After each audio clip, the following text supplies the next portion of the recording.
Ok. Bueno, en la prevención de las infecciones asociadas a la atención a la salud, podemos buscar desde varios puntos de vista, podemos abordarlo. En esta ocasión vamos a abordarlo desde los paquetes de acción para la prevención de las infecciones. Eventualmente notarán que voy a cambiar infecciones asociadas a la atención a la salud por un término que es más de antaño, que son las infecciones nosocomiales. Realmente son sinónimos. Se cambió el nombre, ya lo hemos escuchado, por una situación que, por definición, nos lleva a ampliar la definición de las nosocomiales. Anteriormente, las nosocomiales era o se refería solamente a las infecciones hospitalarias.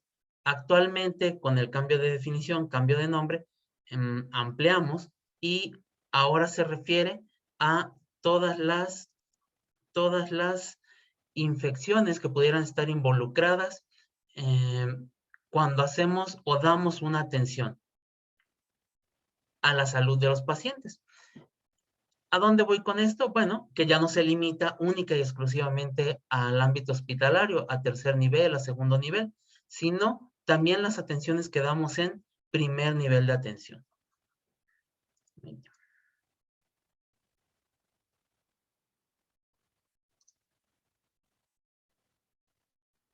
Ok. Bueno, ¿de dónde surgen estos paquetes de acciones? ¿Dónde están alojados normativamente? ¿Cómo los vamos a encontrar? ¿Cómo se desarrollaron? Muy bien.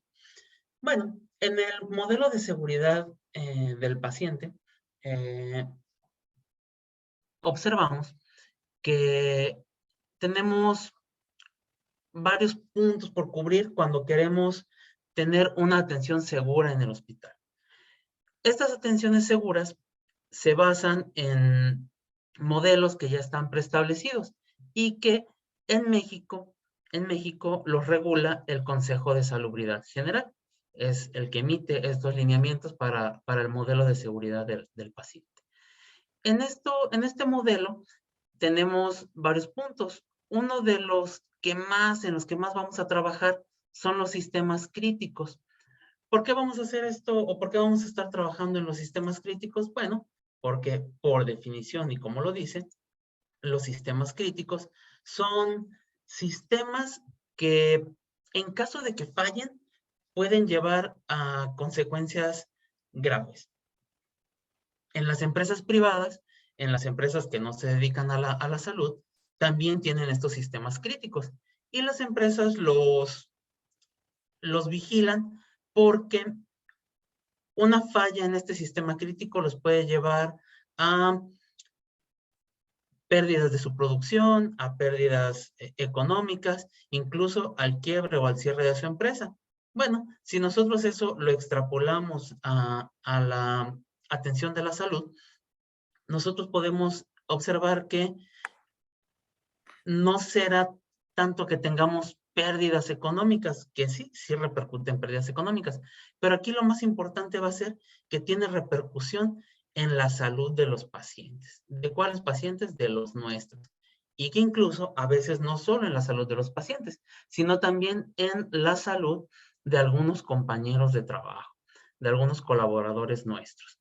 Entonces, estos sistemas críticos, ustedes ya los deben haber escuchado. Son manejo y uso de medicamentos, gestión y seguridad de las instalaciones, competencias y capacitación del personal, y muy en particular el que estamos abordando ahora es el de prevención y control de infecciones. En este sistema crítico de prevención y control de infecciones se encuentra un plan que se llama Programa Institucional de Prevención y Control de IAS. Si se dan cuenta, esto viene ligado con lo que platicábamos ayer y antier, tanto de la vigilancia de IAS, las plataformas, los comités que se hacen para dictaminar, bueno, todo esto va de la mano. Se dan cuenta, por eso en este esquema vemos es un ciclo, porque realmente podemos empezar en cualquier punto y vamos a terminar dándole la vuelta. Muy bien, entonces, específicamente, paquetes de acciones preventivas. Bueno, estos paquetes son aplicables para todos y cada uno de los pacientes que están expuestos a los procedimientos. Esa es como la definición. Cada paquete tiene recomendaciones que son exclusivas y no de cada una de las infecciones que van a tratar de prevenir. Estos paquetes están basados en estudios que demuestran que al aplicar estas acciones vamos a disminuir el riesgo de una infección. ¿Hasta aquí tenemos alguna duda? ¿Vamos bien? ¿Le seguimos?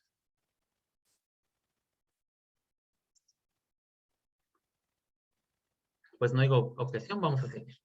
Bueno, el primer paquete de acciones preventivas es para prevención de la infección del torrente sanguíneo asociada al uso de catéter venoso central. Anteriormente le llamamos a esto las bacteremias, pero bueno, ahora actualmente tiene este nombre, ¿no? Que es infección del torrente sanguíneo. Pero básicamente son las infecciones del torrente sanguíneo que están asociadas al uso de dispositivos, o como en este caso, catéter venoso central, dispositivos centrales. Muy bien. Bueno, este paquete se basa en 2 puntos, que es al momento de la inserción del catéter venoso y al mantenimiento del catéter. Vamos a empezar por el principio. Al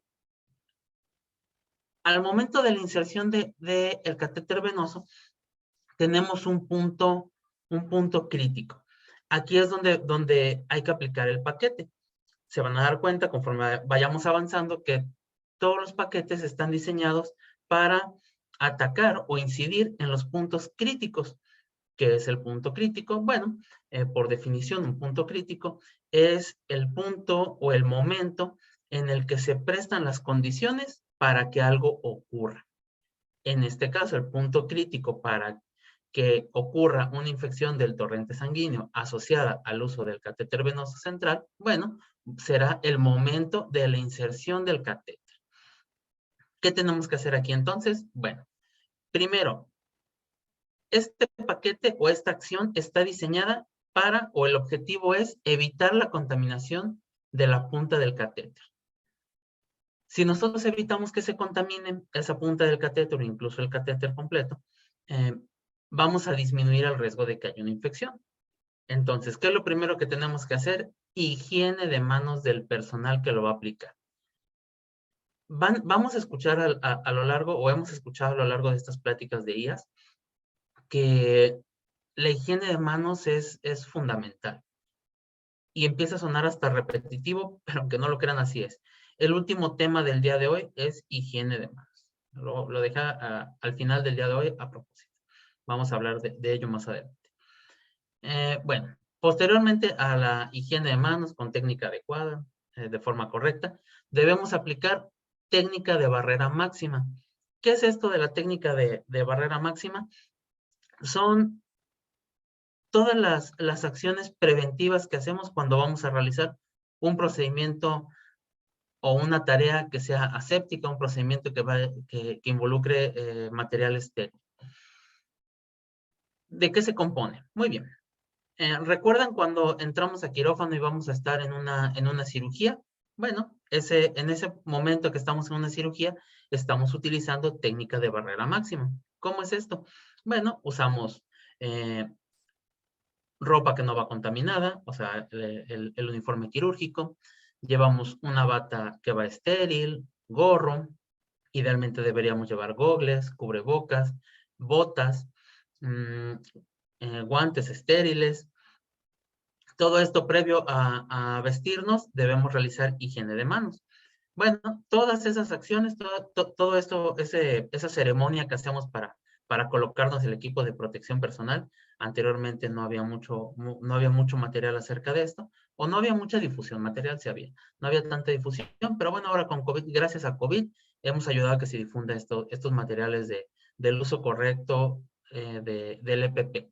Bueno, todo este equipo de protección personal que utilizamos tiene, al usarlo en conjunto, se llama técnica de barrera máxima. Y cuando vamos a insertar un catéter venoso central, debemos utilizarlo. En muchas ocasiones lo hemos observado, sobre todo en algunas áreas de urgencia, o en algunas áreas hospitalarias cuando hay un evento que es urgente y es necesario tener una línea vascular permeable, y las líneas periféricas o los vasos periféricos ya no nos están ayudando por colapso o por alguna otra situación, debemos recurrir a la colocación de una línea central. Bueno, en ocasiones, por la situación de la urgencia, pensamos que podemos omitir estos pasos y la realidad es que no. Si nosotros omitimos estos pasos, vamos a llevar al paciente muy seguramente a una infección. Y entonces, pues sí, lo salvamos en ese momento, pero lo estamos condenando a que días después no le podamos ayudar. Bueno, esa es técnica de barrera máxima. Posterior, el uso de antisépticos correctos. También el día de mañana vamos a hablar acerca de los desinfectantes, de los antisépticos, igual también del uso de antibióticos. Pero bueno, en este momento solamente basta mencionar que es necesario utilizar, hacer uso del antiséptico previo a la inserción. Luego, seleccionar el sitio de inserción.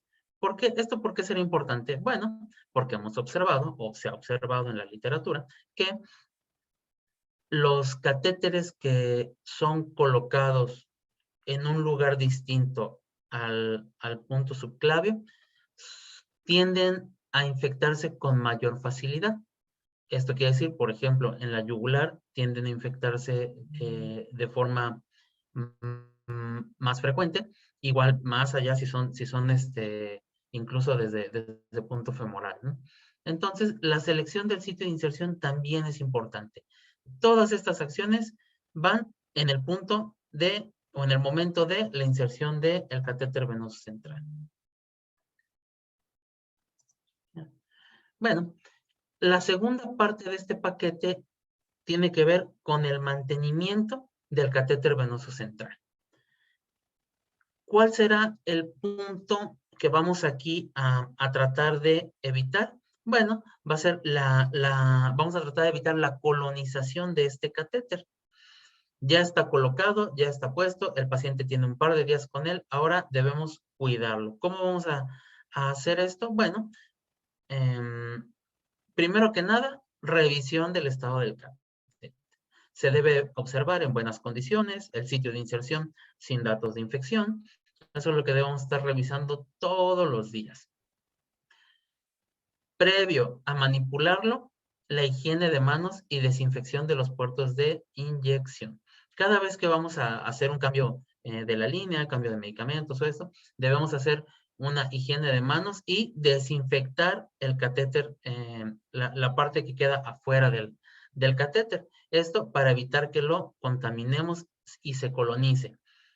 Posteriormente, habrá que realizar con técnica séptica cambio de los puertos de conexión. Todas las líneas y vías que queramos utilizar se debe, previo a manipularlo, previo a desconectar y conectar, se debe desinfectar ese cambio en los puertos de conexión. Luego, cuando estamos haciendo la revisión del catéter, también debemos revisar otra cosa, que es valorar si sigue siendo necesario mantener una línea vascular central. No es siempre necesario mantenerla. En ocasiones tenemos vasos periféricos que podemos utilizar. En algunas otras ocasiones, y lo podemos ver en las indicaciones de los medicamentos, se puede reemplazar por la vía oral. No es necesario mantener una línea vascular. Por lo tanto, entre más temprano podamos retirar las vías centrales, es mejor. ¿Por qué? Porque estamos manteniendo una puerta de entrada no solo para medicamentos, no solo para soluciones, sino también para microorganismos. Bueno, otro punto que debemos cuidar es realizar la tarea antiséptica. O sea, hace curación del sitio de inserción al menos cada 7 días con técnica estéril. ¿Qué quiere decir? Que deberíamos estar haciendo curación todos los días del catéter. Realmente no. Mientras esté el catéter funcional, sin datos de infección, sin datos de reacción inflamatoria, podemos estar realizando esta tarea antiséptica cada 7 días. Muy bien. Aquí en la parte de abajo de la diapositiva les pongo un gráfico que representa la formación del biofilm, de la biopelícula. Esta biopelícula es un amalgamado de microbios, de bacterias básicamente, que hacen un entramado de polisacáridos y que tienen una resistencia increíblemente alta al uso de antisépticos, al uso de antibióticos. Estas biocapas, estas biopelículas, es increíblemente resistente a los antisépticos y a los antibióticos. Su formación depende de la colonización y se pueden fijar o adherir a no solo estructuras vivas, sino también estructuras inertes, por ejemplo, como la punta del catéter. Por eso es importante evitar, en el punto anterior, evitar que se contamine, porque posteriormente se puede colonizar. Ahora, si ya está colocado y no revisamos estos puntos y no aplicamos este paquete de acciones preventivas, lo que estamos generando es dándole chance a esta biopelícula, a este biofilm, de adherirse e irse formando y llegar al punto en el que ya no podemos revertirlo. Si se dan cuenta, la primera columna o el primer dibujito dice reversible y posterior ahí el resto de las etapas de la biopelícula ya no es reversible deshacerlo. Bueno, así de agresivas son estos microbios, ¿no? Cuando se forman en estas capas, ¿no? En esta biopelícula. Bueno, pues como todo en este mundo, no lo medimos, no sabemos si estamos bien o estamos mal. Entonces, estos paquetes de acción también se deben medir y efectivamente hay formato para medir cada uno de los paquetes de prevención. Les presento aquí el formato para medir la aplicación de estos paquetes de acción. En este paquete de acción realizan 4 preguntas, que es, ¿se realiza la antisepsia del sitio de inserción cada 7 días con técnica estéril? Todas estas son preguntas que se responden con sí o no, o sea, palomita o tachita. Realiza desinfección para el cambio de puertos de conexión, se realiza cambio del sistema de infusión antes de 72 horas y se mantiene la conexión del sistema de infusión en todo momento.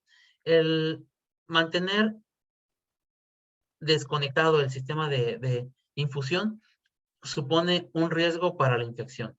Realizar cambios del sistema de infusión. Estos sistemas de infusión se refiere a la línea que viene desde el medicamento o del suero hasta el puerto de conexión. Eso es a lo que se refiere la línea de infusión. Muy bien, y hay que cambiarla al menos cada 72 horas.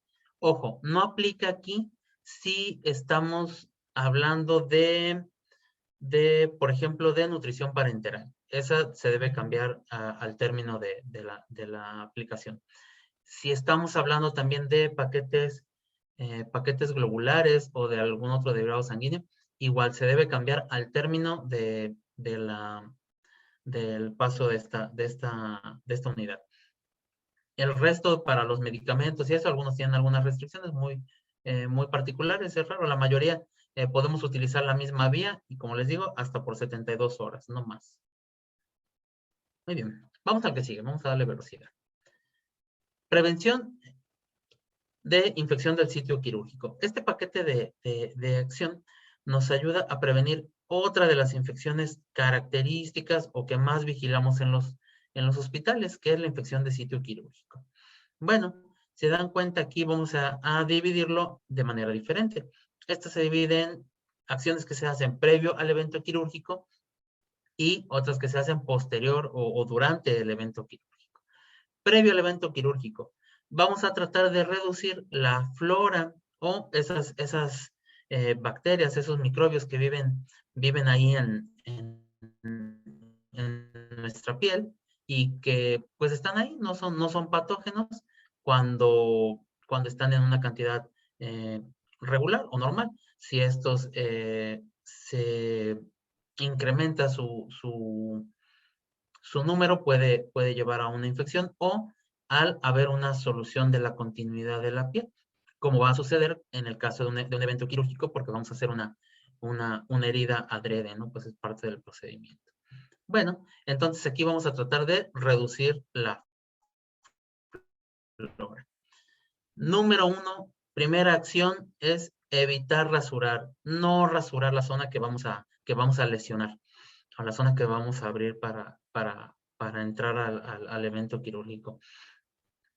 Hay una cantidad increíble de evidencia que lo dice, y a pesar de esto, continuamos cometiendo este mismo error. Ustedes son testigos, ¿no? En nuestros hospitales sigue ocurriendo, ¿no?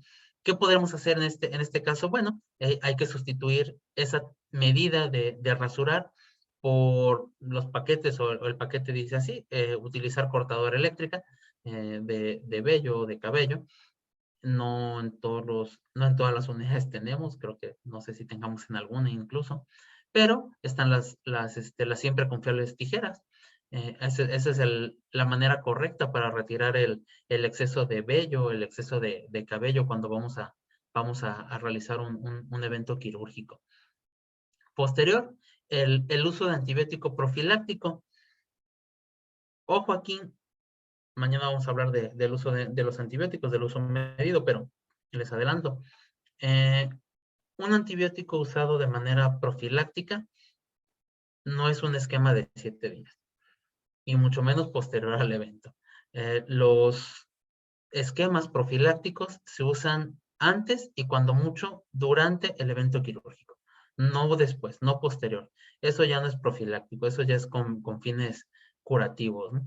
Muchas veces escuchamos, y esto no sé por qué se sigue repitiendo, pero posterior a las cirugías, sale el paciente de cirugía, lo van a dar de alta y le dejan su esquema de antibiótico por 7 días por si las moscas, ¿no? Pues eso no es profiláctico, ¿no? Eso es con intención curativa. Realmente lo que estamos haciendo es incrementar la resistencia bacteriana. Bueno, posterior, previo, perdón, al evento quirúrgico, hay que tratar de mantener el control glucémico del paciente. Antes, ya le pongo un asterisquito porque también es durante el evento, no solo es antes, también durante el evento. Usar el antiséptico adecuado. Previo a realizar la incisión quirúrgica, debemos realizar la antisepsia de la zona que vamos a cortar, o que vamos a lesionar. Ya en el evento quirúrgico, bueno, aquí nuestro objetivo va a ser evitar la contaminación. ¿Cómo lo vamos a hacer? Bueno, a través del uso de barrera máxima. Ya vimos qué es barrera máxima, qué es la técnica de barrera máxima, y pues fue el primer ejemplo que les puse, cómo nos vestimos cuando entramos a un quirófano. El siguiente punto es mantener, sí, el control glucémico también, pero también la temperatura. El paciente no debe bajar de 35.5. Esto con temperatura tomada a nivel oral. El disminuir la temperatura del paciente supone un riesgo, no incrementarlo. No sé si recuerdan o si estamos conscientes de que el cuerpo humano cuando detecta una infección, lo primero que hace para protegerse, digámoslo así, es incrementar la temperatura. ¿Para qué? Para tratar de eliminar microorganismos. Es un poco paradójico porque también nos hace sentir mal y puede provocar otros daños la temperatura elevada, pero bueno, es una forma del cuerpo de protegerse. El disminuir la temperatura supone un riesgo. Entonces, temperatura más abajo de 35.5 es un riesgo para la infección de sitio quirúrgico. Igual, también tiene un formatito para medir que estemos utilizando estos paquetes de prevención. Entonces, si pueden ver, las preguntas aquí son diferentes, aunque realmente el formatito se ve muy, muy similar. Se utiliza la profilaxis antimicrobiana prequirúrgica esta fue en tiempo y forma. ¿Qué nos está preguntando aquí? Que no se haya dado el antibiótico, que no se haya dado después del evento quirúrgico. Debe ser antes. Cuando es antes, es profiláctico. Posterior, eso ya no cuenta. No rasurar, evitar rasurar. Solamente usar las tijeras o cortadora eléctrica, una maquinita, ¿no? Mantener la glucosa en sangre entre 110 y 180 en las primeras 24 horas del posoperatorio. Y yo lo sugeriría, también lo vamos a completar, es desde antes de la cirugía debemos tratar de que el paciente entre con un buen control glucémico. Y al momento de la cirugía, la temperatura del paciente se mantiene no menor a 35,5. Si cumple con todas estas condiciones, ponemos una palomita o le ponemos sí a las cuatro preguntas y entonces tenemos un cumplimiento del 100% de las acciones del paquete preventivo para ese paciente. En cada uno de los renglones vamos a poner los datos de un paciente diferente. Muy bien. Paquete de acción para la prevención de infecciones de vías urinarias asociadas al uso de catéter urinario. O sea, las famosas IBU. Las IBU asociadas básicamente a sonda Foley, hay otros tipos de sonda, entonces por eso se generaliza en uso de catéter urinario. Muy bien, pues aquí lo vamos a separar igual. Primero, en el punto crítico, que va a ser la inserción del catéter urinario, que la finalidad de esta primera parte es evitar la contaminación igual de la punta del catéter o incluso del resto del catéter, ¿no? Antes que nada, higiene de manos del personal. Quien lo va a aplicar, quien va a colocar la sonda, debe lavarse las manos. Hay que colocar o hacer la inserción con técnica aséptica. Hay varias guías, incluso aquí abajo, en la parte de abajo de la diapositiva, les pongo algunas referencias para que tengamos, son manuales que hablan exclusivamente de la colocación y los cuidados de la sonda vesical en los pacientes. Y le estoy poniendo dos, ¿no? Realmente hay muchas guías y manuales, ¿no? De cómo debemos hacer esta técnica. Parece algo tan sencillo que aprendimos y que es muy fácil y rápido de hacer. Y realmente yo creo que hasta que leemos por completo estas guías y las analizamos, nos damos cuenta que no estábamos haciéndolo del todo bien, ¿no? Todos tenemos puntos para mejorar. Entonces vamos a tratar de observar mejor estas acciones o estos paquetes de acciones preventivas para evitar la contaminación de los catéteres urinarios.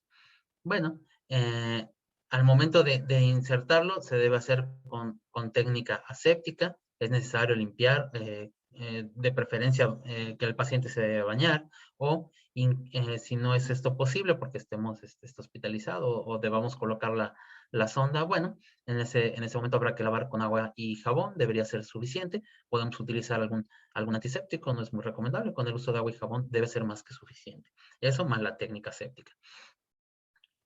Otro punto bien importante que no viene descrito como tal en los paquetes de acción, pero que sí es importante mencionarlo, es estar bien seguros de la indicación de colocación del catéter urinario.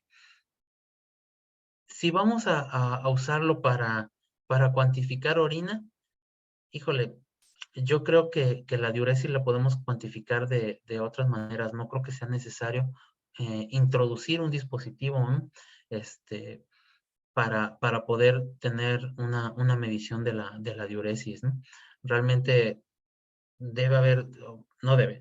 tenemos que tener bien claro cuáles son las indicaciones para la colocación de una sonda urinaria. Bueno, pues ya posterior a la colocación estamos bien seguros, higiene de manos, se hace la inserción con técnica aséptica.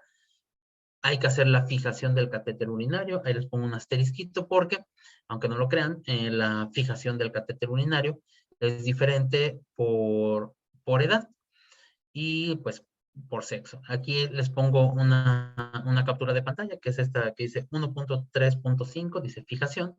Bueno, estas dos primeras partes, dice fijar la zona en la cara interna del músculo. Bueno, eso es para los adultos y para menores de edad, pero ya en edad pediátrica. Los bebés o los chiquitines, los más pequeñitos, ellos será necesario fijarlo en el hemiabdomen. ¿Se dan cuenta? Esto supone un menor riesgo para que se infecten. Entonces, aunque no lo creamos, hay técnica de fijación diferente dependiendo de la edad e incluso del sexo. Esto les pongo solamente la captura de una de las guías. Hay varias, hay bastante evidencia que nos habla de esto, entonces, aunque creamos que sabemos a veces todo sobre un tema, siempre podemos leer más y darnos cuenta que hay otros puntos de vista, ¿no? Muy bien, la selección del sitio de inserción. Aquí más que del sitio de inserción es del sitio de fijación. Muy bien. Bueno, mantenimiento del catéter urinario. Esta es la segunda parte de este paquete de acción y va enfocado a evitar la contaminación, evitar que se contamine este catéter que ya fue colocado. Punto número 1, evaluación diaria. Todos los días debemos revisar ese catéter urinario, esa sonda Foley y la bolsa recolectora. Es lo que vamos a estar revisando todos los días. Luego, aseo diario de genitales. Con agua y jabón es más que suficiente. No es necesario utilizar soluciones antisépticas. Mantener la línea de drenaje libre. ¿Esto qué quiere decir? Que no esté bloqueada, que no esté obstruida, que no se apachurre, que no se doble, pues. Mantener la bolsa colectora por debajo del nivel de la vejiga. Ojo, esto es bien importante, no es no hay que tenerla arriba como si fuera suero. Esto puede provocar reflujo, puede provocar que regrese esa orina o que no esté fluyendo libremente hacia la bolsa colectora. Sin embargo, a pesar de que debe estar por debajo de la vejiga, debemos observar que no debe tocar el suelo. Bien importante evitar que toque el suelo. Luego, mantener el sistema de desconexiones, sin desconexiones en todo momento. ¿Qué quiere decir esto? No podemos dejar este sistema o este catéter urinario suelto, libre o abierto. Si vamos a hacer el cambio de la bolsa colectora, pues entonces habrá que cerrarlo, limpiar y conectar una nueva. Evitar que quede desconectado por algún tiempo. Por decir, no podemos dejarlo desconectado, irnos a hacer otro procedimiento y luego regresar. Tiene que ser en el mismo momento. Igual, tiene su cédula para medir que estemos utilizando bien o que estemos aplicando los paquetes de acciones. Y hace 5 preguntas. Está la fijación del catéter urinario de acuerdo a edad y sexo. Diariamente se realiza higiene de genitales con agua y jabón. La línea de drenaje se encuentra libre. La bolsa colectora se encuentra por debajo del nivel de la vejiga y sin tocar el suelo y sin desconexiones en todo momento. Eso es lo que pregunta esta cédula de evaluación. ¿Quién debería hacer estas cédulas de evaluación? Pues prácticamente ya sabemos a quién siempre le dejamos estas acciones. Sin embargo, durante el CODECIN, los comités son bien importantes, son puntos de oportunidad. A veces lo vemos como si fuera más trabajo y realmente no vemos los beneficios que podemos obtener de estos comités. Los comités son sumamente relevantes y tienen mucho poder al interior de las unidades hospitalarias. El uso de estos comités de forma adecuada, podemos definir muchos protocolos, podemos hacer pues protocolos internos, podemos hacer algunas medidas o acuerdos de manera interna de nuestra unidad, siempre y cuando pues llevemos un análisis y demostremos ante el comité que debemos mejorar en cierta acción o que debemos hacer X o Y acciones para evitar alguna situación. Entonces, al interior del comité se le pueden designar estas funciones a algún personaje. Realmente casi siempre lo hace enfermería, pero bueno, el llenado de estas cédulas, si ustedes lo ven, pues realmente es muy sencillo. Cualquiera de nosotros puede estar llenando estas cédulas, estar haciendo la comprobación de que estemos aplicando los paquetes de prevención. Muy bien. El paquete de prevención de las infecciones, de infecciones con neumonías asociadas a la ventilación mecánica. Bueno, si la colocación del catéter venoso central se realiza en algunas ocasiones por situación urgente, pues realmente la colocación de una cánula para iniciar ventilación mecánica, híjole, pues yo creo que es el procedimiento que más comúnmente utilizamos de urgencia, ¿no?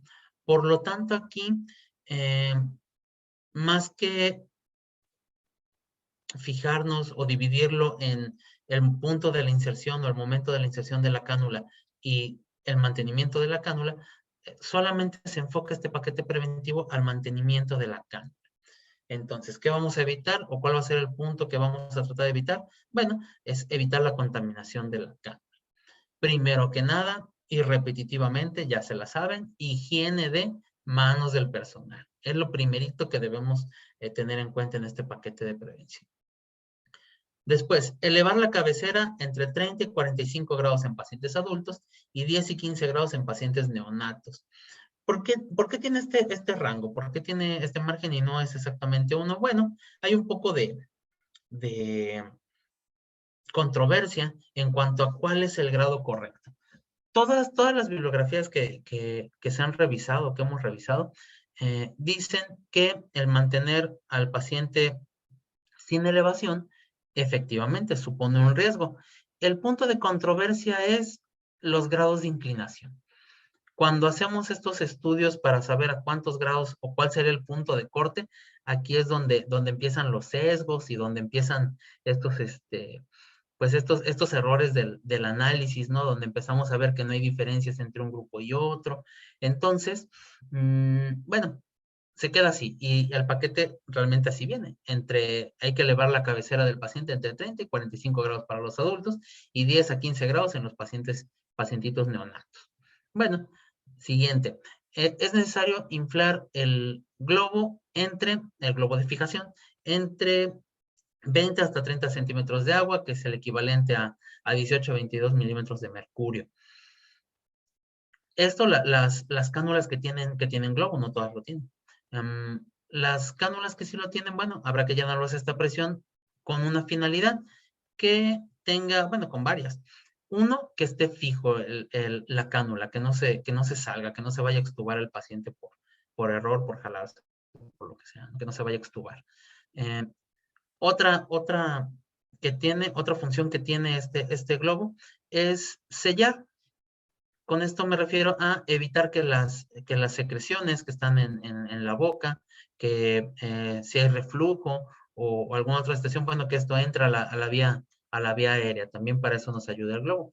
Y otra que también considero yo que es bastante importante, es que con esta presión vamos a evitar la necrosis del epitelio.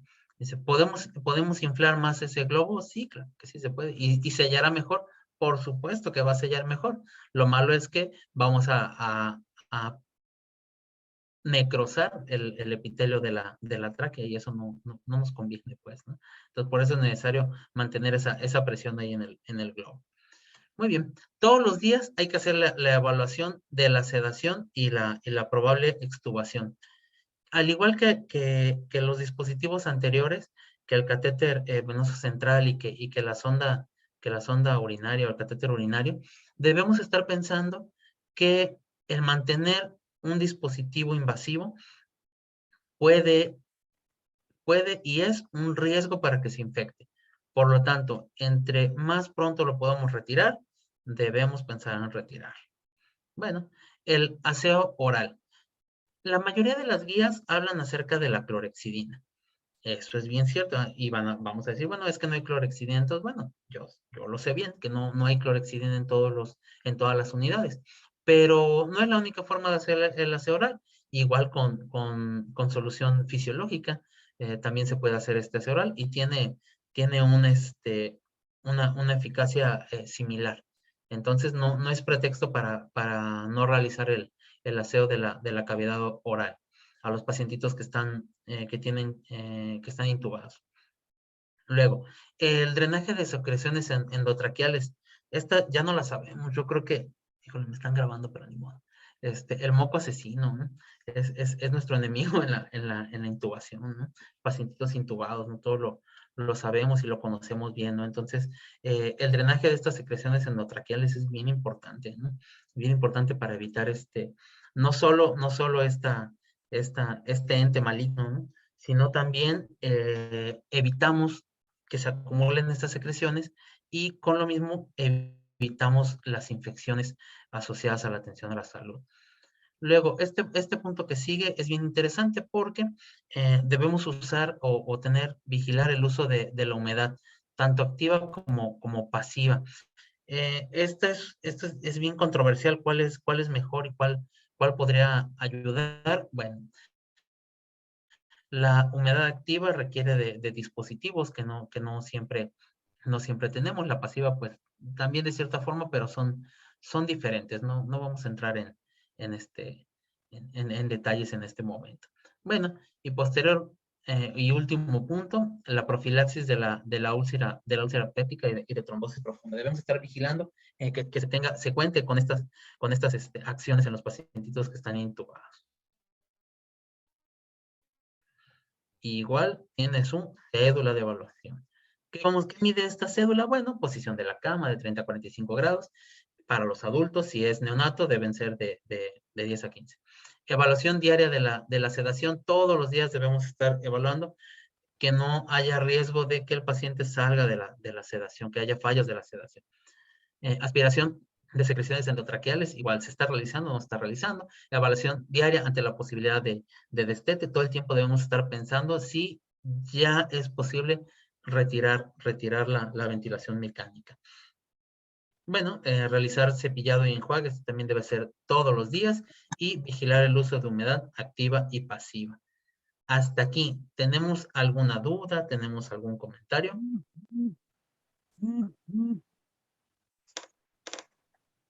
Adelante.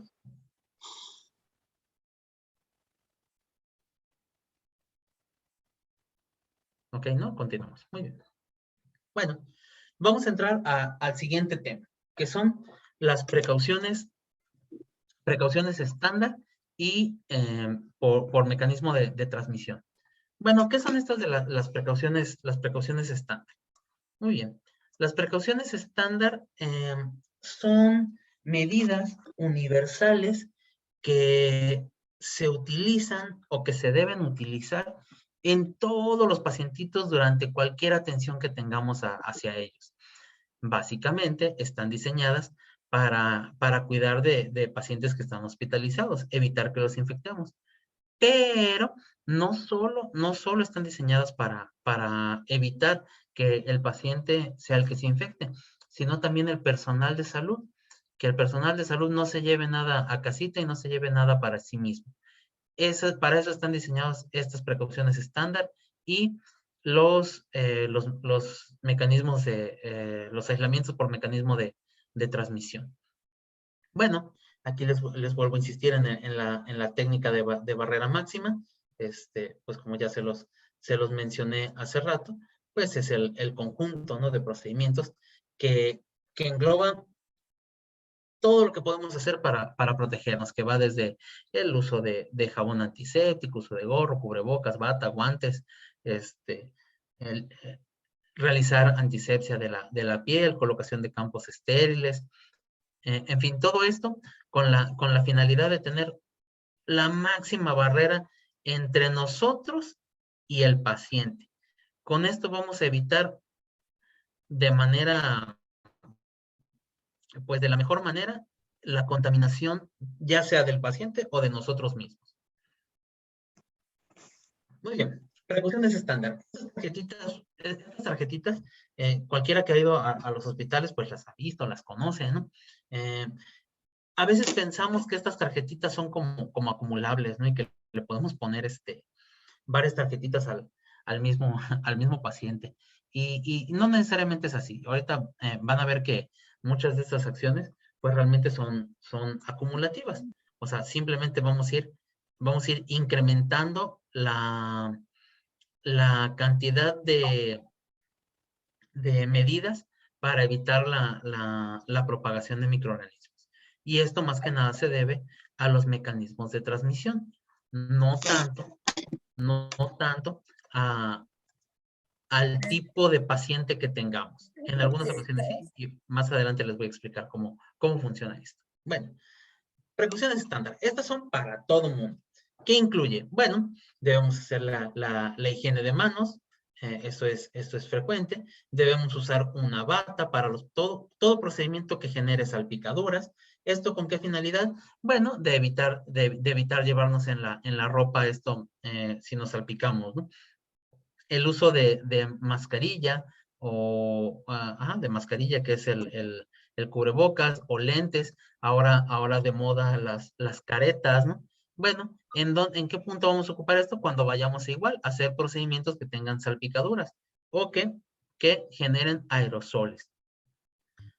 Realmente estas tarjetas de precaución, estas tarjetas de precauciones y de aislamiento, vaya, tienen muchísimos años que existen y realmente no les ponemos atención hasta que hay alguna enfermedad contagiosa, ¿no? Ahora con COVID se volvieron bien famosas, ¿no? Y este, muchas de estas técnicas, muchas de estas acciones, pareciera que se volvió como hasta obligatorio, si no, mucho personal se rehusó a trabajar, ¿no? Si no tenía todos estos implementos, ¿no? A veces desde el desconocimiento, a veces por miedo injustificado, ¿no? Pero bueno, ¿cuándo vamos a utilizar guantes? Bueno, antes de que tengamos contacto con sangre o líquidos corporales, secreciones, ¿no? Bien importante recalcar que el uso de los guantes en ningún momento sustituye a la higiene de manos. A veces pensamos que por usar guantes ya no va a ser necesario lavarnos las manos o hacerle la higiene, la higiene de manos. Cualquier persona, persona que sea personal de salud, pues, sabe bien que antes de calzarse los guantes, debe realizar higiene de manos. Y posterior al retiro de los guantes, otra vez higiene de manos. Bueno, y finalmente, el último punto de estas precauciones estándar es el uso de los recolectores de RPBI. Entonces, ya saben, los puntos importantes deben depositarse en los contenedores adecuados.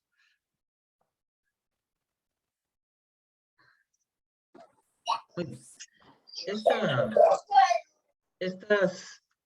Estas precauciones estándar, como les dije, están diseñadas para prevenir cualquier infección asociada a la atención de la salud, tanto para los pacientes, también para los acompañantes, los familiares, los usuarios de los hospitales y el personal de salud.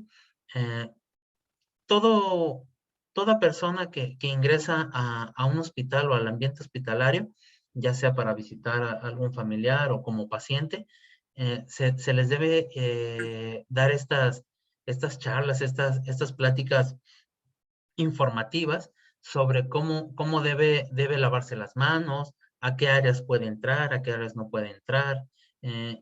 ¿Quién lo debe hacer? Pues realmente es el equipo de salud. Y en el equipo de salud, me refiero al equipo de salud ampliado, como lo define nuestra normativa, pues somos todos los que estamos en un hospital, todos los que trabajamos ahí debemos hacer esta información, darle esta información a los pacientes, a sus familiares y a cualquier usuario que entre al hospital. ¿Me la cambiaste? ¿Sí?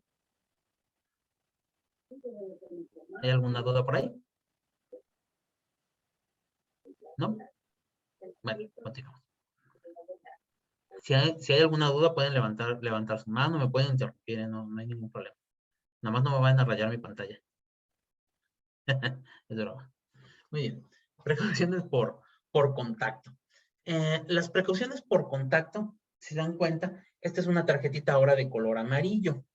En esta tarjetita de color amarillo está diseñada para los microorganismos que se transmiten o que se contagian por contacto. Hay algunas frases de mis maestros de infecto y de epidemia que dicen pues los microorganismos no gatean, no caminan, no corren, mucho menos vuelan, no brincan, ¿no? Realmente los microorganismos no los llevamos nosotros básicamente en las manos, en algunos objetos, y se pueden adherir a ciertas sustancias. Más adelante en la que sigue, ahorita les voy a explicar cómo funciona esto. Pero bueno, en estas precauciones por contacto se refiere a los microorganismos que nos llevamos básicamente en las manos y en los objetos. ¿Cuándo? Cuando los tocamos o cuando están en contacto con algún paciente que esté infectado o que esté colonizado. A veces el paciente no siempre es necesario que tenga sintomatología. Puede estar colonizado y no tener síntomas de una infección.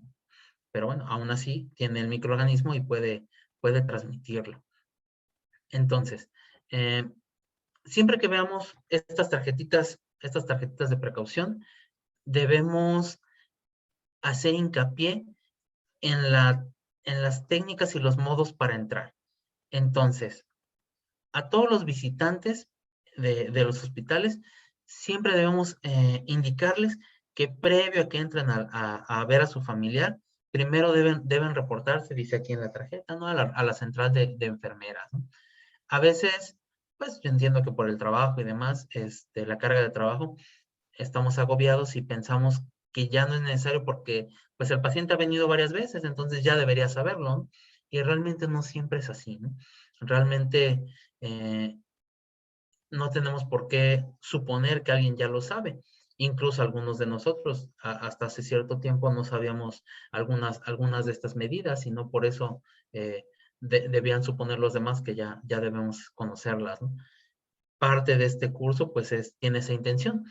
Yo estoy seguro que casi todo lo que hemos estado hablando aquí desde el lunes son términos y son ideas y datos que no son ajenos a ustedes, a cualquiera de ustedes. Todos somos personal de salud. Sin embargo, habrá algunos puntos en los que no sabíamos o desconocíamos y siempre es importante reforzar este conocimiento.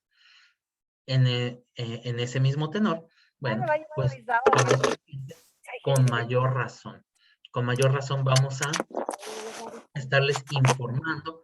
No importa la cantidad de veces, esa es parte de nuestra labor, parte de nuestro trabajo, mantener informado al paciente y a sus familiares o a los visitantes de las unidades hospitalarias.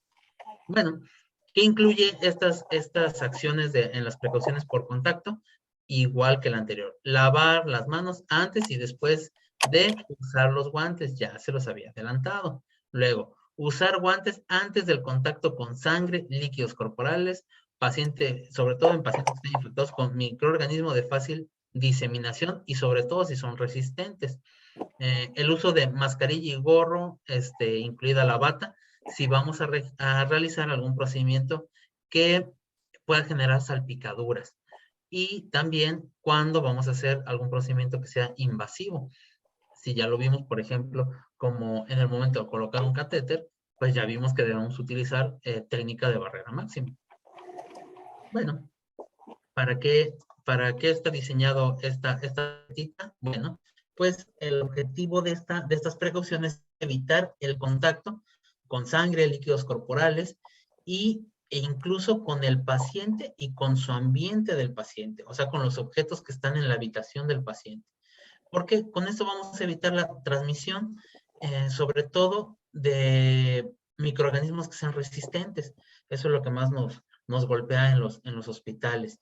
Entonces, como les digo, ¿qué vamos a evitar? Bueno, la infección y a veces en algunas ocasiones no es necesario que exista una infección, sino con que esté colonizado, con eso nos podemos llevar ese microorganismo pues a otros pacientes, a nosotros mismos o a nuestra casa y pues hacia nuestros familiares, que sería algo sumamente lamentable, ¿no?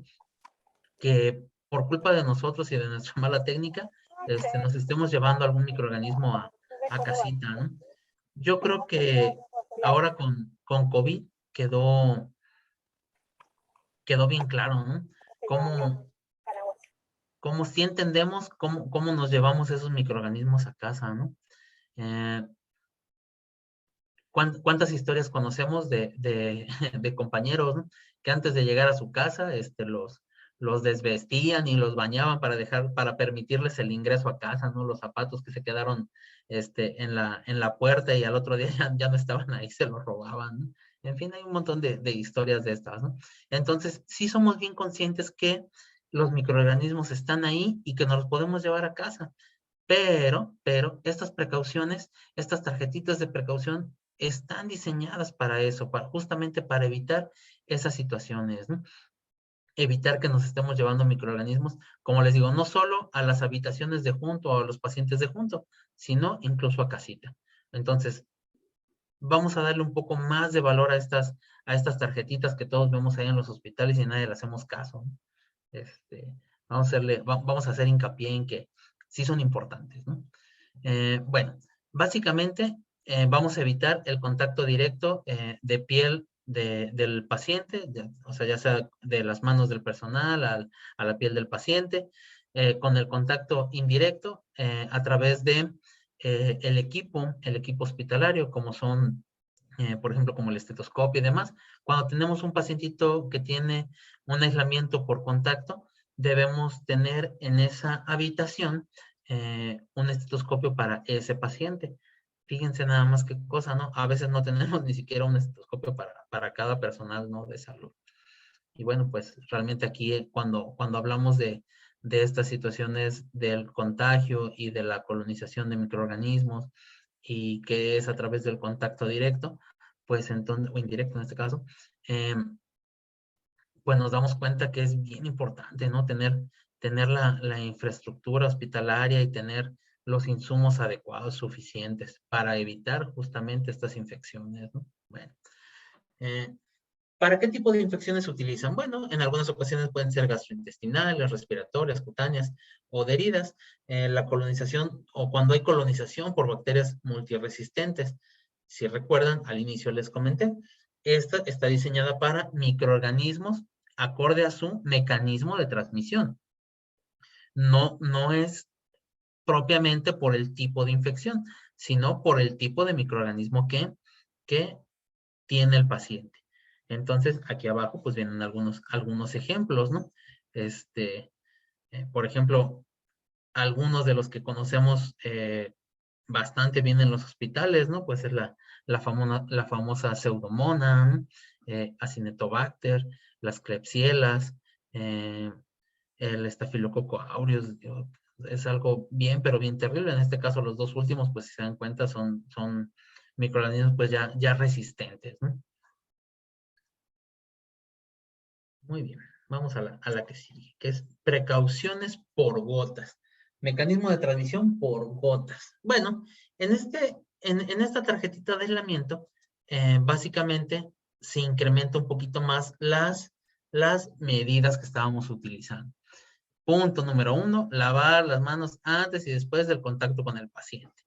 Número 2, usar mascarilla para la atención del paciente. La mascarilla en este caso se refiere al cubrebocas normal, al quirúrgico, a un cubrebocas normal, no a un N95 o similar.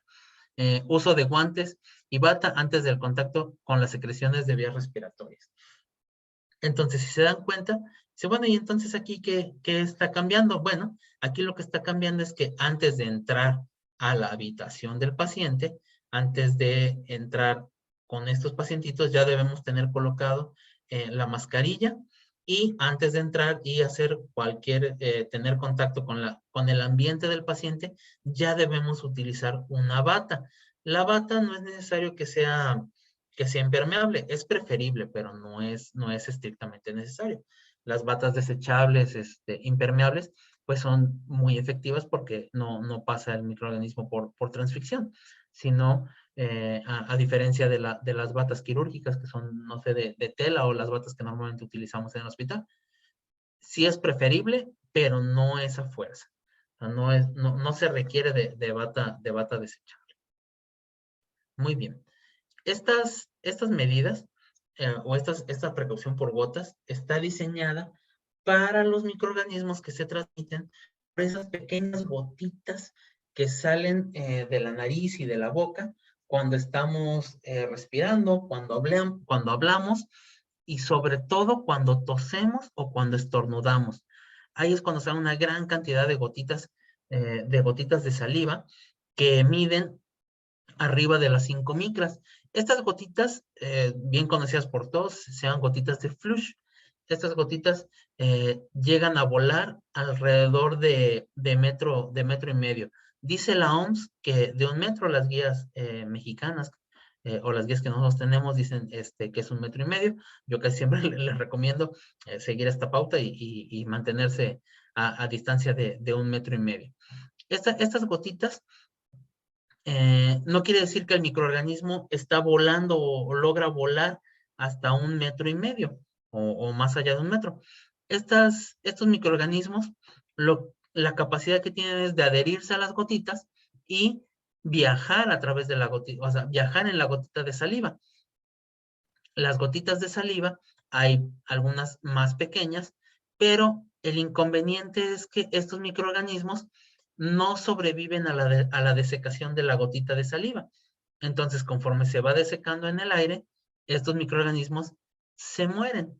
Ya no son capaces de sobrevivir. Sin embargo, las gotitas de más de 5 micras, que cayeron más o menos alrededor de 1 metro, 1 metro y medio, ahí en esas gotitas sí alcanzan a sobrevivir.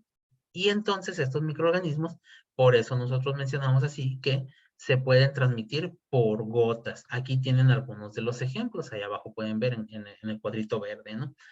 Bordetella pertussis, la influenza virus, adenovirus, rinovirus, micoplasma, SARS, el 1, no SARS-2 o SARS-CoV-2 como lo conocemos. También está incluido aquí. Hay un poco de controversia ahí, entonces está entre y la que sigue, pero bueno, ese es tema para discutir. Streptococos, neiserias, rubiola, Haemophilus influenza, en fin, ¿no? Aquí están estos microorganismos. Y finalmente, en estos mecanismos en estas precauciones por mecanismo de transmisión, viene este último que es por vía aérea. Estas precauciones por vía aérea, se dan cuenta, aquí lo que va a cambiar es lo siguiente. Requiere una habitación para aislamiento y usar mascarilla antes de entrar. ¿Qué quiere decir esto? Bueno, que antes de entrar a la habitación, sí debemos usar una mascarilla. En este caso, la mascarilla sí debe ser N95 o su similar, tanto de certificación europea o bueno, ahora hasta los KN95, ¿no? Que son de certificación china. La habitación debe ser una habitación con presión negativa. ¿Qué quiere decir esto? Que al momento que nosotros abrimos la puerta, debe succionar el aire que está afuera y llevarlo hacia adentro de la habitación, con la finalidad de que el aire que está al interior de la habitación, que lo estamos considerando contaminado, no salga al pasillo o a otras habitaciones. Esa es la finalidad de los cuartos con presión negativa. Y ustedes se preguntarán, bueno, aquí en las unidades tenemos cuartos con presión negativa. Bueno, la respuesta es no. Nosotros no tenemos cuartos para llevar un aislamiento por vía aérea al 100%, pues, ¿no? Bueno, posterior, lavar las manos antes y después del contacto con el paciente. Al final, ya les digo, vamos a hablar de la higiene de manos. Y pues lavar las manos antes y después del uso de guantes. En esta tarjetita, ¿se dan cuenta? También está ya integrado el uso de bata. Entonces, el uso de guantes, uso de bata, uso de mascarilla, uso de gorro, uso de lentes para las salpicaduras. Esta tarjetita de precauciones por vía aérea realmente incluye todas las anteriores, todas las medidas que ocupamos de manera por separado en las tarjetas anteriores, esta las incluye. Si se dieron cuenta, es como gradual. Precauciones estándar, que son como las mínimas, luego un poquito más con la tarjetita amarilla, luego un poquito más con la tarjetita verde y finalmente todas las medidas con la tarjetita azul, que es precauciones por mecanismo de transmisión por vía aérea. Muy bien. ¿Para qué tipo de microorganismos está diseñado esto? Bueno, este tipo de aislamiento está diseñado para los microorganismos que se transmiten por microgotas, es decir, para gotitas de saliva,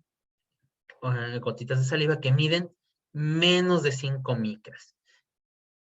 ¿Qué ocurre con estas gotitas? Bueno, si alguien sabe cómo se llaman estas gotitas que miden menos de 5 micras, si alguien se lo sabe, tiene 10 en todo el curso.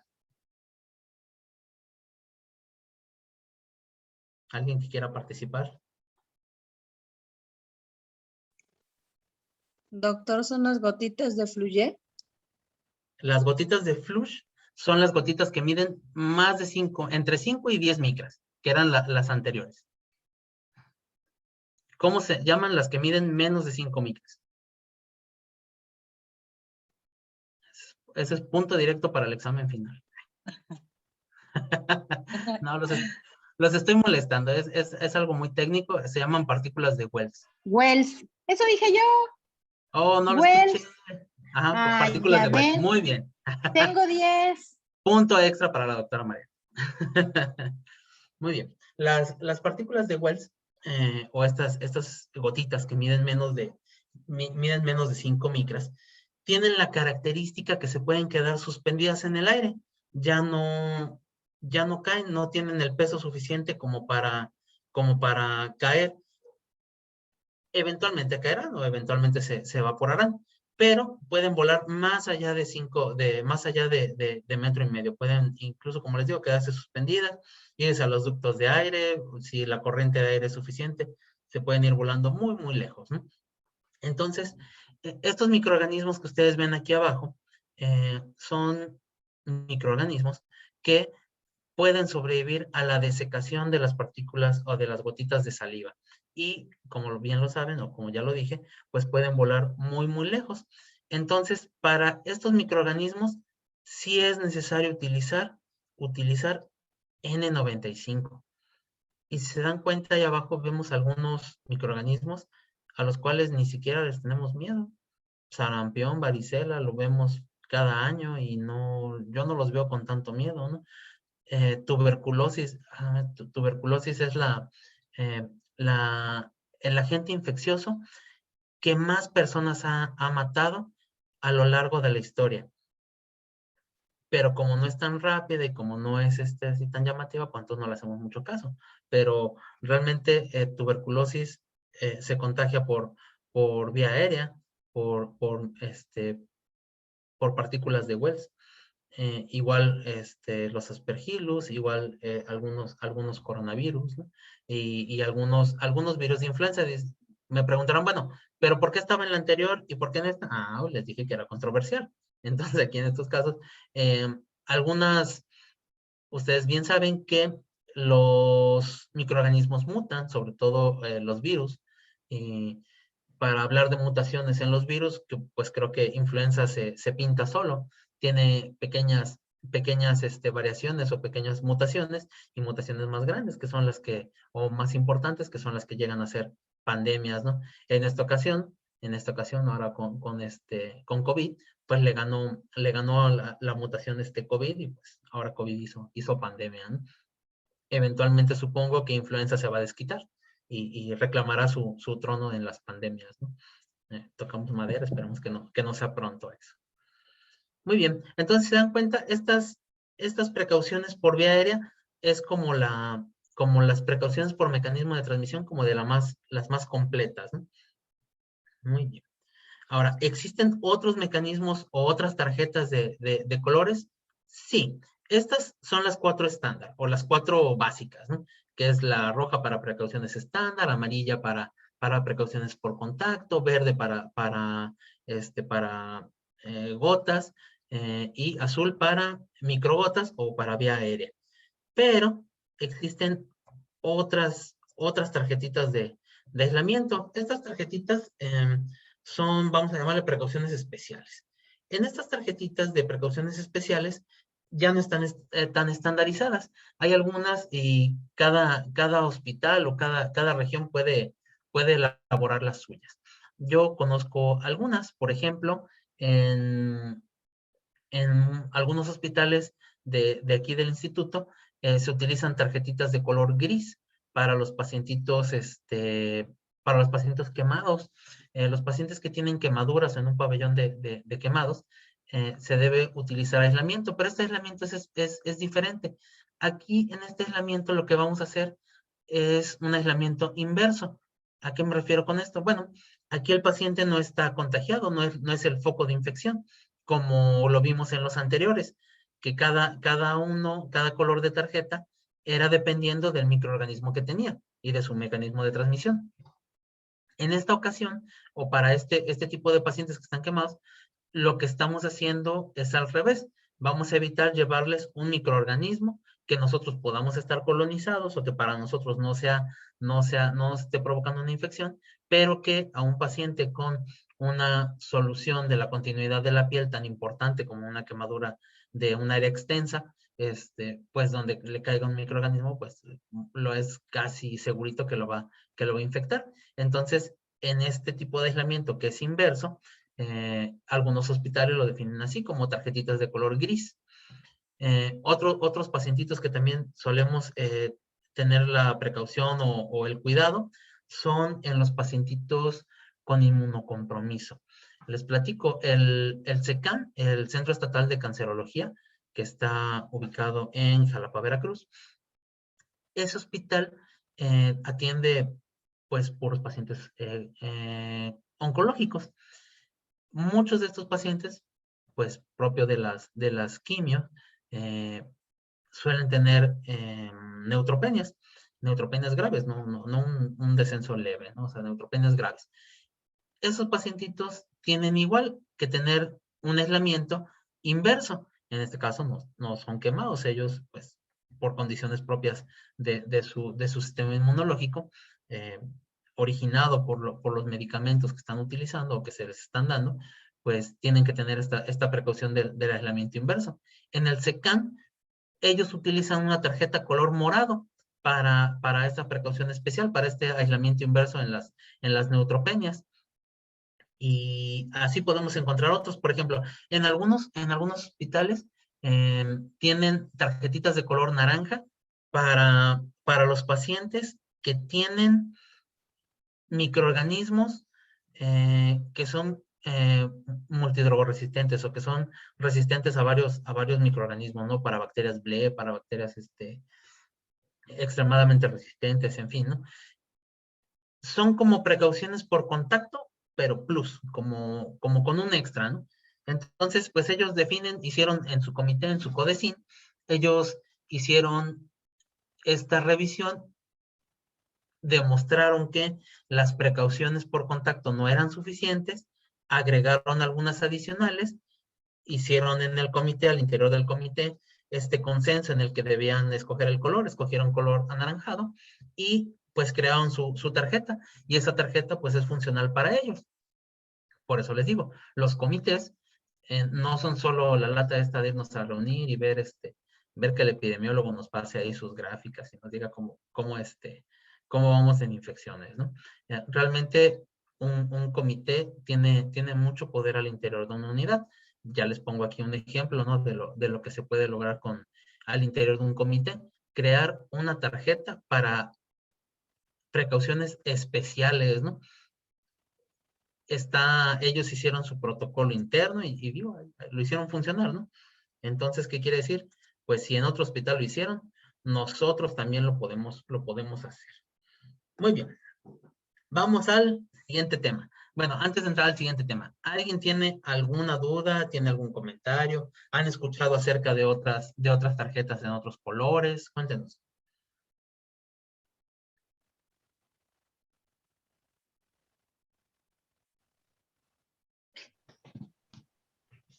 Buenas noches. ¿Sí? Disculpe, profe, un favor. ¿Me podrá explicar un poquito más por qué se le llama aislamiento inverso? No entiendo muy bien esa parte.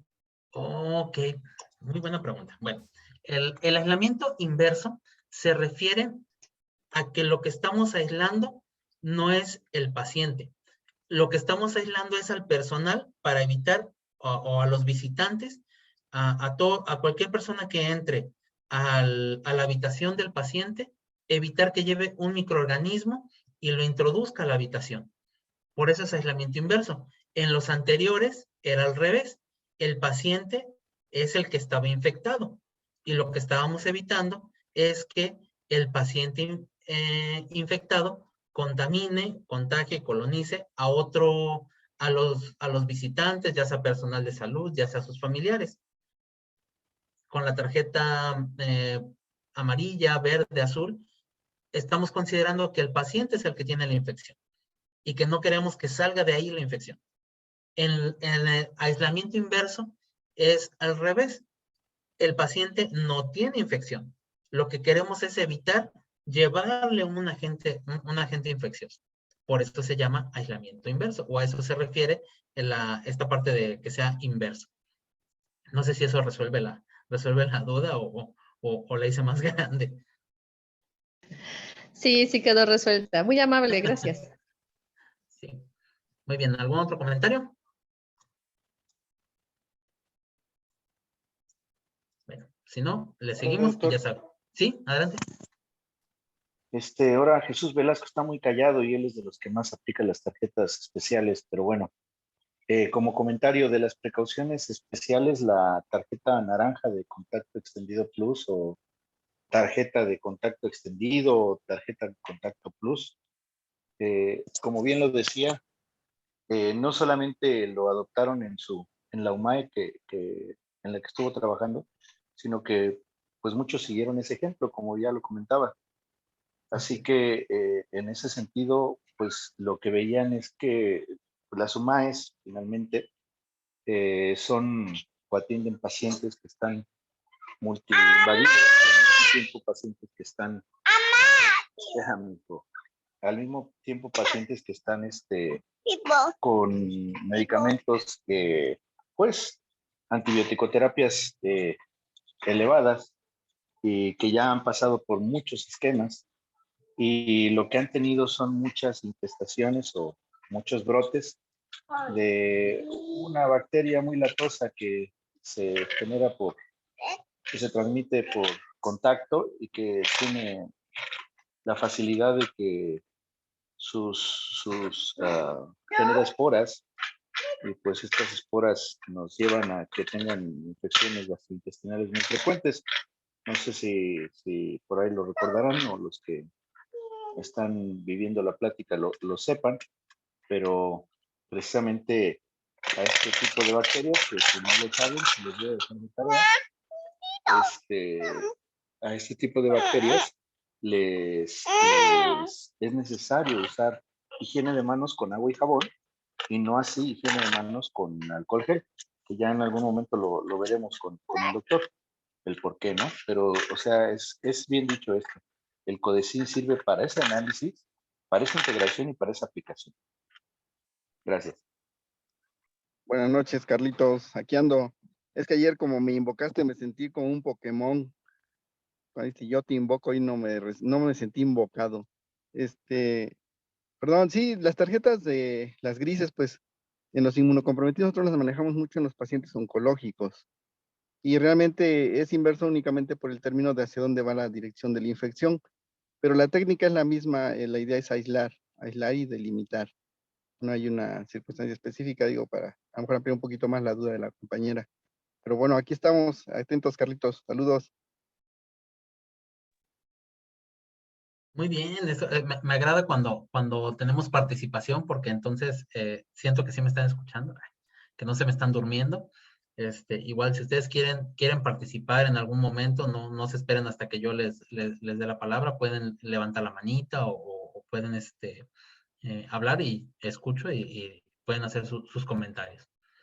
Muy bien, pues vamos bien de tiempo, entonces vamos a pasar a el tema de higiene de manos. El tema de higiene de manos es un tema, pues, súper amplio.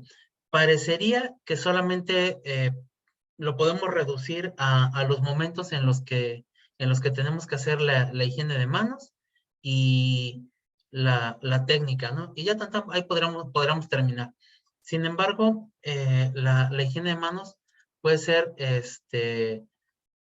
pues un tema que nos puede llevar incluso varios días, varias sesiones y no terminaremos de hablar de él. ¿Por qué? Porque lo podemos abordar desde varios puntos. Vamos a tratar de hacerlo no tan cansado. Yo sé que ya es tarde, ya tenemos sueño, ya queremos hacer otras cosas, pero ya es el último tema del día de hoy. Mañana le vamos a seguir con otros, pero con este vamos a cerrar. Bueno, como les decía casi al inicio de la plática, la higiene de manos es el tema, yo creo que principal en cuanto a la atención y la prevención de las infecciones asociadas a la atención de la salud. ¿Por qué? Las manos, vaya, son la vía principal de transmisión de microorganismos, ¿no? Siempre que atendemos a los pacientes que vamos a realizar una atención, aunque no toquemos el paciente, estamos tocando su ambiente o su habitación o algo con lo que tuvo contacto, incluso muchas veces sin darnos cuenta. Esto es lo que justifica algunos de los puntos o de los momentos en los cuales nos debemos realizar higiene de manos. La higiene de manos va a ser la medida más importante que tenemos para evitar esta transmisión, para cortar esta cadena de contagio, esta cadenita por donde se va diseminando los microorganismos. Muy bien, les cuento brevemente. Hay muchos estudios sobre higiene de manos. A mí en particular hay uno que me gustó mucho. Es histórico, pues, del doctor Semmelweis. No se me da muy bien la pronunciación en húngaro. Bueno, por allá del 1800, les platico rápidamente, en un hospital de maternidad tenían dos salas de atención obstétrica. A la sala 1 asignaban a los médicos que estaban preparando o que estaban formando en atención obstétrica, y en la sala 2 atendían las parteras. En un análisis del comportamiento de las muertes por infección puerperal, pues ellos observaron que era hasta 5 veces mayor en la sala donde había los médicos que se estaban preparando para la atención obstétrica. Y era mucho menor en las salas donde estaban las parteras. Y bueno, pues esto era sostenido, no había sido por la casualidad. Esto era algo que observaban todo el tiempo y era continuo. Haciendo el análisis de cómo es que entraban unos a la sala y cómo entraban otros, bueno, pues las parteras sí recibían la preparación o la formación en la atención obstétrica, pero no tenían acceso o no iban a las clases de disección. Los médicos, antes de entrar a la sala de partos o a la sala 1, que era la sala primera, le llamaban, ¿no? A la sala primera, que era donde estaban los médicos, por lo regular venían de hacer disecciones en cadáveres. Entraban y atendían partos, obviamente sin realizar higiene de manos. Entonces, una vez que dicho esto, pues nos damos cuenta por qué era la infección puerperal. Pues obviamente venían con microorganismos en las manos, de cadáveres, pues, ¿no? Cosa que las parteras, aunque tampoco hacían higiene de manos, sí, pero no llevaban la contaminación que llevaban los médicos que venían de esta otra sala. Bueno, se hace una intervención con higiene de manos. En ese momento, la higiene de manos se realizaba con agua con cloro. No es recomendable lavar las manos con agua con cloro, pero bueno, en ese momento no se sabían. Entonces, ahí en la grafiquita pueden ver el momento en el que hace la intervención el doctor Semmelweis, y pues se observa, ¿no?, cómo claramente disminuye de manera, vaya, irrefutable, ¿no? La cantidad de infecciones, la mortalidad por infecciones puerperales, ¿no?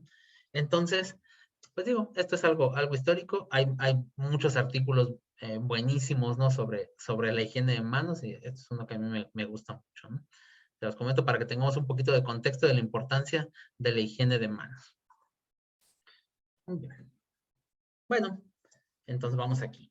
La higiene de manos la podemos dividir en dos acciones básicas. Puede ser con agua y jabón, el lavado clásico con agua y jabón, o la fricción con solución base alcohol o el alcohol gel como lo conocemos, ¿no? Ya sabemos, debe ser, la solución debe contener alcohol al 70%. Muy bien.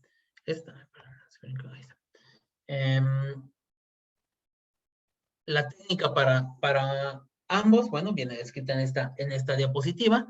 El lavado de manos con agua y jabón debe durar de 40 a 60 segundos. Digo, esto es parte de los exámenes que de repente luego nos hacen cuando vienen las supervisiones, nos preguntan este tipo de cosas, ¿no? ¿Cuánto debe durar el lavado de manos con agua y jabón? Bueno, ahí lo tienen, de 40 a 60 segundos.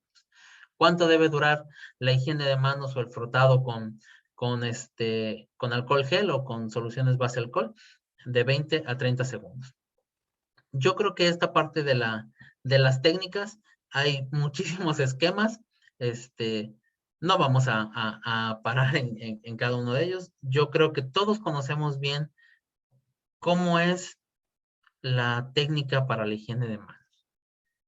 ¿Qué ocurre o qué sucede? ¿Por qué no siempre lo llevamos a casa? ¿Qué será? El tiempo, no le damos importancia, no creemos en la técnica. Algo por ahí está pasando. Entonces, no quiero ser repetitivo y estar mencionando una y otra vez, ¿no? El paso a paso, ¿no? Quiero mejor dejarle la reflexión de pensar por qué no siempre lo hacemos. ¿Qué nos falta? ¿Qué necesitamos para hacerlo todo el tiempo? ¿Y qué nos falta para comentarle a los demás cuando observamos que no lo hacen? ¿Nos dará pena decirle o el qué dirán de nosotros o que los estamos molestando, o que lo tomen a mal? No sé, pero bueno, debemos reflexionar en este punto, porque como les digo, la higiene de manos es la técnica que nos va a llevar a evitar la mayor cantidad de infecciones asociadas a la atención de la salud. Bueno, los 5 momentos. Los 5 momentos sí son importantes repetirlos. Hay muchas infografías, el IMSS tiene varias, esta es una. La mayoría, si se dan cuenta, están basadas en esta infografía que es de la OMS. Cuando les pregunto cuáles son los momentos de la higiene de manos, a veces se me pierden o trastabillan. Una forma de recordarlo, se los comparto, es que son 2 antes y 3 después. Antes de tocar al paciente. Esta pues está muy sencilla de recordar y casi todo el mundo cuando se las pregunto, casi todo el mundo se la sabe, ¿no? Antes de tocar al paciente. Bueno, ese es un antes. El segundo antes es antes de realizar una tarea limpia o aséptica. Entro a ver el paciente a su habitación, hago palpación o realizo algún procedimiento. Antes de tocarlo, debo realizar la higiene de manos. ¿Ok? Ya realicé la palpación.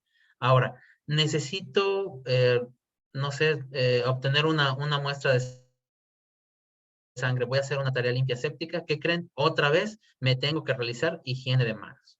Entonces son 2 antes. Y luego son 3 después. Uno es después de tocar al paciente. El segundo después es después de que hacemos alguna tarea en donde nos expusimos a algún líquido corporal, como la orina, o incluso, no sé, como la sangre, saliva o alguna otra secreción del paciente. Ese es el segundo después. Y el último después, que a veces es el que yo observo que a la mayor parte de las personas se les olvida o lo confunden, es después del contacto con el entorno del paciente. O sea, al salir de la habitación del paciente, no importa que pensemos, es que yo no toqué al paciente, no hice ninguna tarea séptica, no tuve contacto con él, entonces no tengo por qué realizar higiene de manos y eso es un error. Realmente estuvimos en contacto con el entorno del paciente. El hecho de haber entrado a la habitación ya nos está suponiendo que tuvimos el riesgo de haber tocado, aunque sea sin querer, algún objeto que rodea al paciente. Incluso a veces llegamos, vemos las indicaciones y pues estamos tocando el ambiente del paciente. El ambiente del paciente puede estar contaminado. Debemos realizar higiene de manos para cortar esa cadena de transmisión. Entonces recuerden, son dos antes y 3 después. Esa es la forma en la que a mí me gusta resumirlo, porque se me hace muy didáctico y fácil de recordar. Ustedes me dirán si tienen alguna mnemotecnia o algo similar para recordar los momentos en los que se deben realizar la higiene de manos. Nosotros observamos cuando hacemos pases de visita, ¿no? Vemos cómo va todo el comité, ¿no? Todos los que van haciendo el pase de visita y pasan de un paciente a otro y le hacen exploración y les revisan heridas y todo. Y lamentablemente sí observamos, ¿no? O sea, no están realizando la higiene de manos y mucho menos en los 5 momentos necesarios, ¿no? Entonces digo, ¿qué nos faltará, no? ¿Qué necesitaremos para seguir estos 5 momentos de la higiene de manos? Yo dudo mucho que sea la desinformación. Yo creo que lo sabemos bien. Esto, como les digo, es ya hasta repetitivo, ¿no? Ese es el eslogan, lo que están viendo en este momento en pantalla, es el eslogan de la OMS. Entonces digo, les quiero dejar esa diapositiva ahí al final, ¿no? Para que veamos la importancia de la higiene de manos. Entonces, salven vidas, lávense las manos. ¿Dudas, comentarios? Con esto cerramos el día de hoy.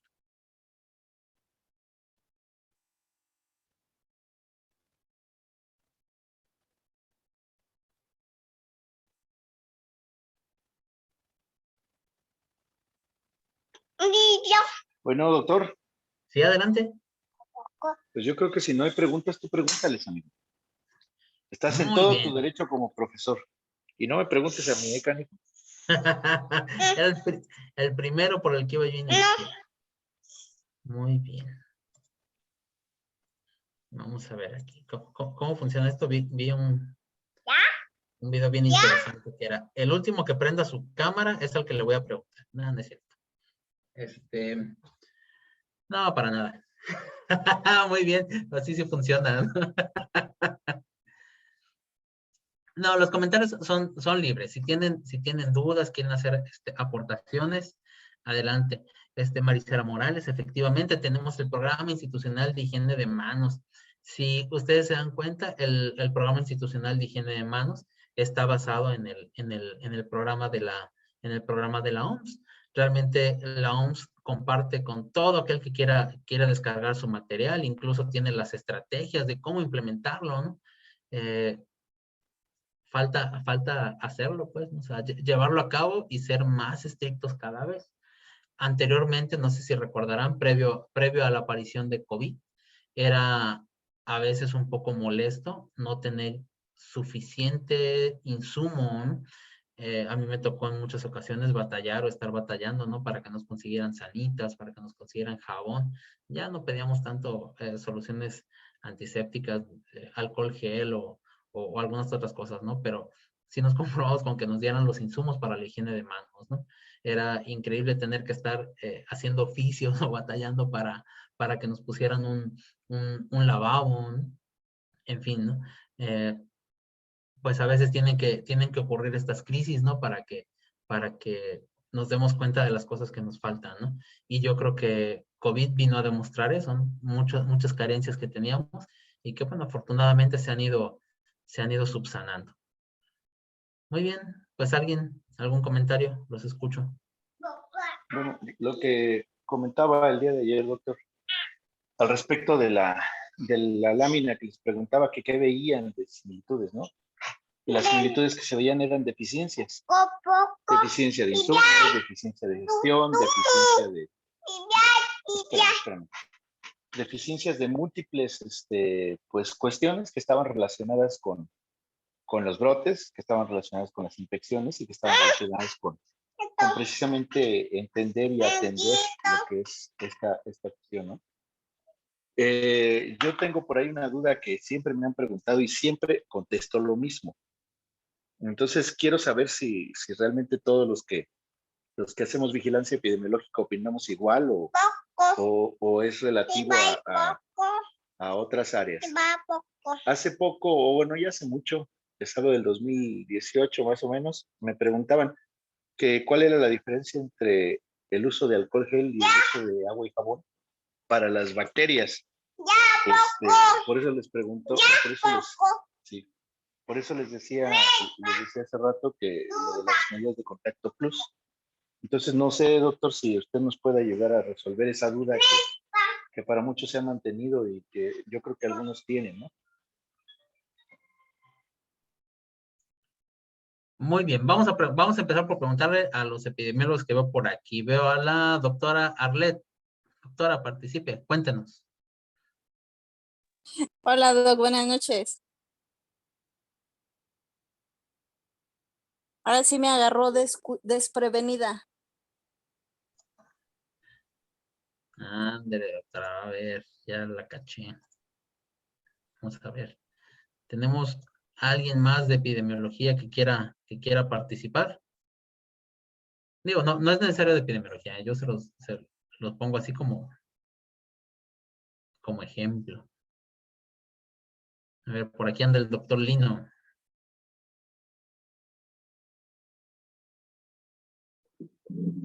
Una de las diferencias, hola, buenas noches. Una de las diferencias es el arrastre que tienen de las bacterias.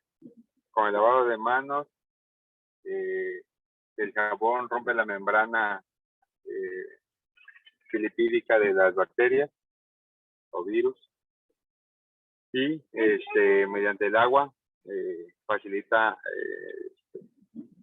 que se arrastre, que se eliminen de las manos este tipo de agentes infecciosos. Y con el alcohol gel, a pesar de que el alcohol a una concentración del 70% mata las bacterias porque también rompe la membrana o virus, se quedan en las manos.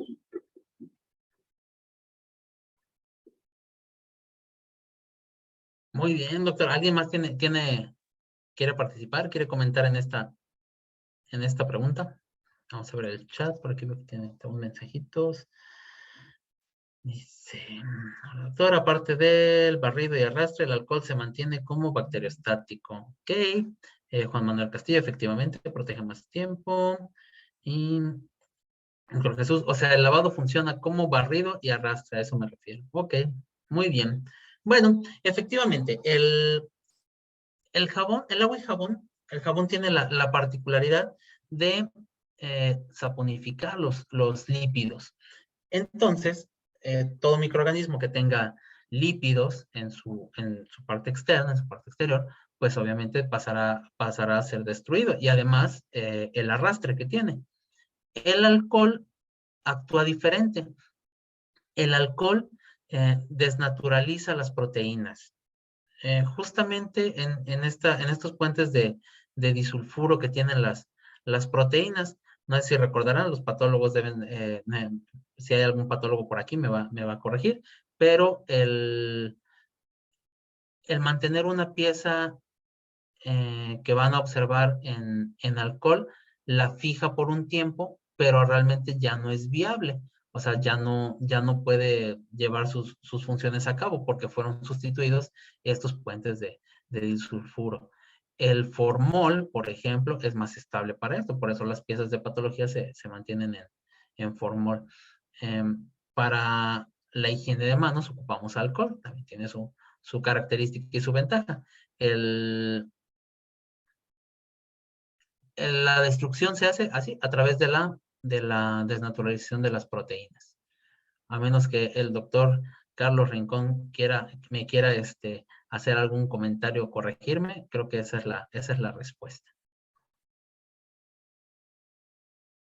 No, doctor, en efecto, así es esa es la respuesta. La cuestión con el alcohol es la destrucción de las proteínas que tenemos en la membrana celular, mientras que recordarán a los nazis, mientras que el alcohol pues genera mientras que el jabón genera la saponificación de los lípidos que se encuentran en las membranas. Entonces, eso es porque en alguna ocasión me lo preguntaban tesistas, y pues la verdad es que no solamente nos debemos de quedar con la cuestión de que actúa como un barrido mecánico el jabón y que el alcohol es un bacteriostático, ¿no? No es que genere una estaticidad en las bacterias, sino que realmente las lisa porque rompe esos enlaces que tienen las proteínas las bacterias en las proteínas de su membrana, ¿no?